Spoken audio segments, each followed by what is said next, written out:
ಸುರಕ್ಷೆಯಾಗಿ ಕಾಯ್ತಕ್ಕಂಥ ನಿಮ್ಮೆಲ್ಲರ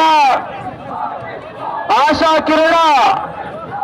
ಮೂರನೇ ಬಾರಿ ಪ್ರಧಾನಮಂತ್ರಿಯಾಗಿ ಮತ್ತೊಮ್ಮೆ ಆಯ್ಕೆ ಮಾಡಲಿಕ್ಕೆ ನಾವೆಲ್ಲ ಕೂಡ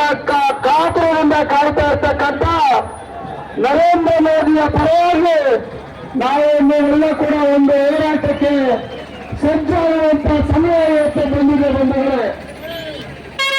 ಇವತ್ತು ದೇಶದಲ್ಲಿ ಆಗ್ತಾ ಇರ್ತಕ್ಕಂಥ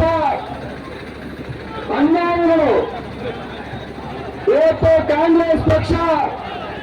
ರಾಜ್ಯದಲ್ಲಿ ನಡೆಸಿಕೊಳ್ತಾ ಇರ್ತಕ್ಕಂಥ ಸಾರ್ವಜನಿಕ ಹಿತಾಸಕ್ತಿಯ ವಿರುದ್ಧವಾಗಿ ತೆಗೆದುಕೊಳ್ತಾ ಇರ್ತಕ್ಕಂಥ ತೀರ್ಮಾನಗಳ ವಿರುದ್ಧವಾಗಿ ಇವತ್ತು ನಾವು ಮತ ಹಾಕುವಂತ ಸಂದರ್ಭ ಬಂದಿದೆ. ಮಲ್ಲೇಶ್ ಬಾಬು ಅವರೇ, ಕಡಿಮೆ ನಿಮ್ಮ ಒಂದು ಈ ಉತ್ಸಾಹ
ಸಂಭಾಗ್ಯಣ್ಣ KGF